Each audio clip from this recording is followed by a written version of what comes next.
Hello' guys, ভাল খবৰ। নতুনকৈ 200টা চৰকাৰী চাকৰি মুকলি কৰি দিয়া হৈছে অসম চৰকাৰৰ ফালৰ পৰা। যদিহে আপোনালোকে ক্লাছ 12 পাছ কৰিছে, অৰ্থাৎ যদিহে আপোনালোকে এইচএছ পাছ কৰিছে, তেতিয়াহ'লে আপোনালোকে এই পদৰ কাৰণে এপ্লাই কৰিব পাৰিব। আৰু এইকেইটা আপোনালোকৰ চৰকাৰী চাকৰি হয়। দেখা পাইছে স্কেল অফ পেটো মেনশ্যন কৰিছে 14,000 টকাৰ পৰা 70,000 টকালৈকে। তাৰ লগতে আপোনালোকৰ গ্ৰেড পে থাকিব 6,200 টকা। গতিকে সবিশেষ আলোচনা কৰিম ক'ৰ পৰা আহিছে পদ কেইটা আৰু আপোনালোকে কেনেকৈ এপ্লাই কৰিব, ইয়াৰ কাৰণে আপোনালোকৰ এজ লিমিট কিমান লাগিব, সকলোবোৰ বিষয়ে এই ভিডিঅ'ত বিতংভাৱে আলোচনা কৰিম। গতিকে ভিডিঅ'টো স্কিপ নকৰাকৈ শেষলৈকে চাই থাকক। আৰু যদিহে চেনেলটো নতুনকৈ আহিছে, চেনেলটো ছাবস্ক্ৰাইব কৰি দিব আগলৈ এনেকুৱা ধৰণৰ জবৰ কুইক আপডেট পাবৰ কাৰণে। গতিকে আহক আমি ভিডিঅ'টো আৰম্ভ কৰোঁ। আৰু যদিহে আপোনালোকে এই এডভাৰটাইজমেণ্টৰ পিডিএফটো ভালদৰে চাব বিচাৰে, তেনেহ'লে ডেছক্ৰিপশ্যন বক্সত মোৰ টেলিগ্ৰাম চেনেলৰ লিংক থাকিব, তাত ক্লিক কৰি জইন হৈ ল'ব। তাতে আপোনালোকে এই এডভাৰটাইজমেণ্টৰ পিডিএফ লাভ কৰিব। গতিকে আহক আমি এতিয়া ভিডিঅ'টো আৰম্ভ কৰোঁ। দেখা পাইছে পষ্টৰ সংখ্যা মই কৈছোঁৱে 200টা পদ মুকলি কৰা হৈছে। আৰু ইয়াত আপোনালোকৰ কেটেগৰী ৱাইজ সকলোবোৰ মেনশ্যন কৰিছে, কাৰ কাৰণে কিমানটা পষ্ট মুকলি কৰা হৈছে। স্কেল অফ পেটো মেনশ্যন কৰিছে 14,000 টকাৰ পৰা 70,000 টকালৈকে। আৰু এই পদকেইটা মুকলি হৈছে দেখা পাইছে এনিমেল হাজবেণ্ডাৰী এণ্ড ভেটেৰিনেৰী ডিপাৰ্টমেণ্টৰ ফালৰ পৰা। আৰু পষ্টৰ নাম হৈছে ভেটেৰিনেৰী ফিল্ড এছিষ্টেণ্ট, যোনটো VFA বুলি কোৱা হয়। আৰু ইয়াৰ কাৰণে আপোনালোকৰ এজ লিমিটটো মেনশ্যন কৰিছে মিনিমাম 18 বছৰ আৰু মেক্সিমাম 40 বছৰ। আৰু যিসকল ST আৰু SC কেণ্ডিডেট আছে তেওঁলোকে 5 বছৰ এজ ৰিলেক্সেশ্যন পাব। আৰু যিসকল OBC আৰু MOBC আছে তেওঁলোকে 3 বছৰ এজ ৰিলেক্সেশ্যন পাব। আৰু PWBD কেণ্ডিডেটসকলে 10 বছৰৰ এজ ৰিলেক্সেশ্যন পাই যাব। গতিকে এইটো আপোনালোকৰ এজ লিমিট হয়। দেখা পাইছে 6 নম্বৰ পইণ্টত মেনশ্যন কৰিছে এডুকেশ্যনেল কোৱালিফিকেশ্যন।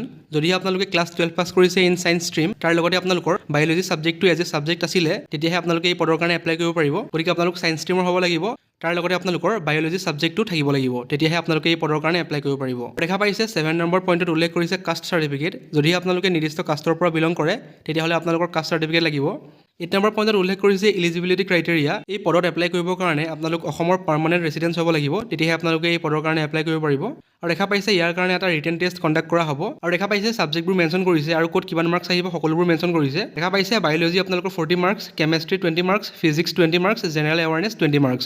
টোটেল আপোনালোকৰ 100 মাৰ্কছৰ হ'ব এক্সামটো। আৰু টাইম দিয়া থাকিব 120 মিনিটছ। আপোনালোকৰ ইয়াৰ কুৱেশ্যনবোৰ ক্লাছ 12 ছায়েন্স লেভেলৰ হ'ব। আৰু ইয়াৰ কাৰণে আপোনালোকৰ MCQ হ'ব, টোটেল মাৰ্কছ থাকিব 100। দেখা পাইছে 10 নম্বৰ পইণ্টত উল্লেখ কৰিছে mandatory 1 year training. The selected candidate shall have to undergo' a 1 year training in elementary knowledge of animal husbandry and veterinary science at school of veterinary science and animal husbandry Assam, Ghungoor, Silchar. গতিকে ইয়াত আপোনালোকৰ 1 year training দিয়া হ'ব। যদিহে আপোনালোকে written টেষ্টটো qualify কৰে, তাৰপিছত আপোনালোকৰ এটা ট্ৰেইনিং পিৰিয়ড থাকিব 1 বছৰৰ কাৰণে। গতিকে ইয়াত আপোনালোকৰ 1 বছৰৰ ট্ৰেইনিংটো কণ্ডাক্ট কৰা হ'ব, তাৰপাছত আপোনালোকক এপইণ্টমেণ্ট দিয়া হ'ব। এই পদৰ কাৰণে আপোনালোকে অনলাইন এপ্লাই কৰিব লাগিব। দেখা পাইছে অনলাইন এপ্লিকেশ্যন আপোনালোকে কেতিয়াৰ পৰা ষ্টাৰ্ট হ'ব, 3 ছেপ্টেম্বৰ। গতিকে 3 ছেপ্টেম্বৰৰ পৰা আপোনালোকে ইয়াৰ কাৰণে অনলাইন এপ্লাই কৰিব পাৰিব। আৰু লাষ্ট ডেটটো দিয়া আছে 23 ছেপ্টেম্বৰ। গতিকে 3 ছেপ্টেম্বৰৰ পৰা 23 ছেপ্টেম্বৰৰ ভিতৰত আপোনালোকে এপ্লাই কৰিব লাগিব। আৰু ৱেবছাইটটো মেনশ্যন কৰিছে দেখা পাইছে animalhusbandary.assam.gov.in। গতিকে এই ৱেবছাইটটোত গৈ আপোনালোকে এপ্লাই কৰিব লাগিব। সকলোবোৰ পাৰ্চনেল এডুকেশ্যনেল ডিটেইলছ দিব লাগিব। আৰু লগত যি ডকুমেণ্টছ আপলোড দিব দিয়ে, সেইবোৰ দি পেলাই আপোনালোকে এই পদৰ কাৰণে এপ্লাই কৰিব পাৰিব। আৰু যোনটো লিংক দিয়া আছে, সেই লিংকটো আপোনালোকে মোৰ ডেছক্ৰিপশ্যন বক্সতো লাভ কৰিব, তাৰ পৰা আপোনালোকে ক্লিক কৰি এপ্লাই কৰিব পাৰিব। আৰু দেখা পাইছে 12 নম্বৰ পইণ্টত উল্লেখ কৰিছে এপ্লিকেশ্যন ফিজ। এই পদৰ কাৰণে আপোনালোকে কোনো ধৰণৰ এপ্লিকেশ্যন ফিজ পে' কৰিব নালাগে, ফ্ৰী অফ কষ্ট আপোনালোকে এই পদৰ কাৰণে এপ্লাই কৰিব পাৰিব। দেখা পাইছে 2nd নম্বৰটো উল্লেখ কৰিছে candidates are not required to pay' any application fees for submission of their online application. গতিকে অনলাইন এপ্লাই কৰাৰ সময়ত আপোনালোকে কোনো ধৰণৰ এপ্লিকেশ্যন ফিজ পে' কৰিব নালাগে। আৰু যদিহে আপোনালোকে ইয়াৰ ডিটেইল এডভাৰটাইজমেণ্টটো চাব বিচাৰে, তেনেহ'লে টেলিগ্ৰাম চেনেলটো জইন হৈ ল'ব, তাতে আপোনালোকে ডিটেইল নটিফিকেশ্যনটো লাভ কৰিব।